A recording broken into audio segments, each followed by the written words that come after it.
आभास जी, मैं अपने दर्शकों से कहूँगा कि आप अगर फ़िलिस्तीन और इज़राइल के साथ-साथ धर्म के युद्ध किस तरह से दुनिया में प्रभावी रहे, ख़ासकर जिन्होंने आज के वर्तमान विश्व इतिहास को और विश्व परिदृश्य को बदल दिया है और एक तरह से बुरी तरह से प्रभावित किया है।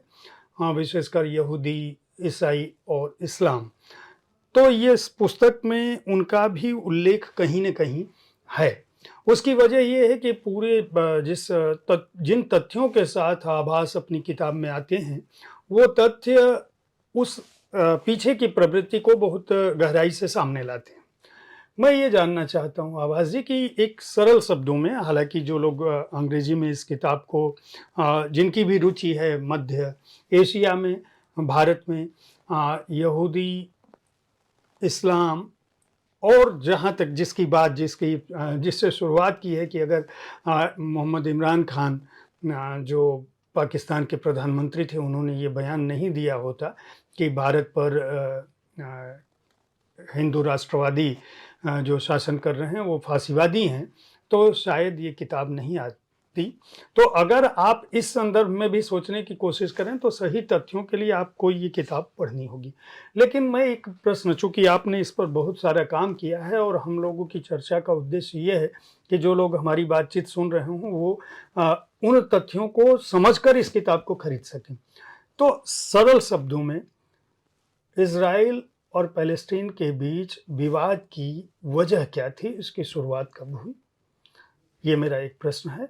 और उसके बाद हम उस पर आएँगे जो आपने लिखा है कि हिटलर का सबसे प्रिय सहयोगी जो है वह जेरूशलेम का ग्रैंड मुफ्ती था। तो इस पर ये दूसरा प्रश्न है। पहला प्रश्न मेरा ये है कि इज़राइल पैलेस्टीन का वाक़ई आपके हिसाब से, जब आप इन तथ्यों को खंगाल रहे थे, तब आपको क्या लगा? क्या इस समस्या का कोई समाधान है? क्या कोई शांतिपूर्ण समाधान भी हो सकता है? क्या इतिहास अतीत में अगर इसे उग्रवाद और हिंसात्मक स्वरूप नहीं दिया गया होता, तो क्या आज विश्व परिदृश्य या मध्य एशिया इस तरह का नहीं होता? तो अगर हम इस कॉन्फ्लिक्ट के इतिहास में जाना चाहें तो पहले मैं दर्शकों के लिए एक बात क्लियर कर दूंगा कि जब पैलेस्टाइन हम पहले यूज़ करते थे तो पैलेस्टाइन उस जगह विशेष का नाम हुआ करता जी, था जो कि ग्रीक्स ने दिया था। लेकिन वहाँ के जो लोकल लोग थे उनके लिए वो उस समय भी इज़राइल था और किंगडम ऑफ जूडा और किंगडम ऑफ इज़राइल एग्जिस्ट करता था।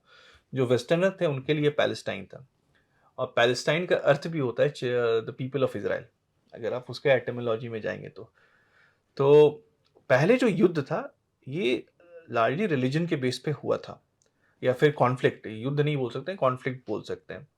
जब डोम ऑफ रॉक एक बहुत ही इम्पॉर्टेंट हिस्टोरिकल स्ट्रक्चर है जो इस्लाम के लिए बहुत इंपॉर्टेंट रोल प्ले करता है एंड ये वो जगह है जहाँ पे मिराज की घटना घटी थी, जहाँ से प्रॉफिट मोहम्मद हेवन पे जाते हैं और वहाँ से वो प्रेयर्स लेकर के आते हैं, 5 प्रेयर्स।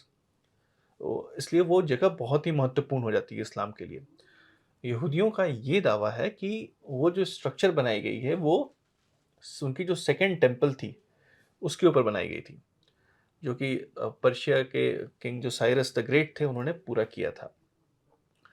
और इस वजह से जब वो स्ट्रक्चर वहाँ पे उस यहूदी स्ट्रक्चर के ऊपर बना दिया गया तो जाहिर सी बात थी कि वहाँ पे रेजिस्टेंस आना शुरू हुआ।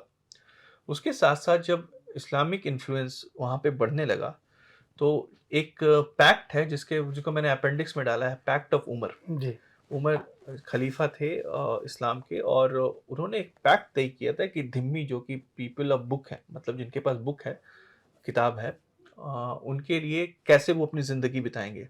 तो ये जो मैं पहले बात कर रहा था धिम्मीट्यूड का, क्या करना है, आपको जजिया पे करना है, आप अपने रिलीजियस स्ट्रक्चर नहीं बना सकते हो, आप जो मुस्लिम्स हैं उनके अगेंस्ट एक भी एक्ट नहीं कर सकते हो, you have to remain pro Muslim all the time.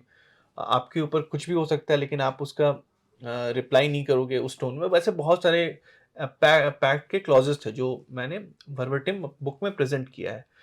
तो जब इस तरह के क्लॉज एग्जिस्ट करने लगे और जैसे मैंने पहले भी एग्जांपल दिया हिंदू भारत का, अगर भारत में हिंदू हैं और उनके ऊपर अगर इस तरह से डिक्टेट आने लगते हैं तो कोई भी रजिस्ट उसको करने की कोशिश करेगा, लेकिन वो रजिस्ट कर नहीं पाते थे। उनका कारण ये था कि यहूदी पंथ जो है वो कन्वर्ट नहीं करता है। सारे अब्राहमिक फेथ में यहूदी पंथी है जो कन्वर्जन नहीं करता है, और इसलिए वो हमेशा शिकार बनते गए, चाहे वो क्रिश्चियनिटी का हो या फिर इस्लाम का हो बाद में। ये बहुत ही ऑब्वियस सा प्रोसेस हो गया, और वो उनके कन्वर्शन होते थे, उसके साथ साथ उनके ऊपर एट्रोसिटीज होती थी, स्लेवरी में उनको फोर्स किया जाता था, और अभी तक उन्होंने वेपन्स नहीं उठाया है। ये दौर चला जा रहा है पूरा सब्जिगेशन का, वो पूरी तरह सब्जिगेटेड है।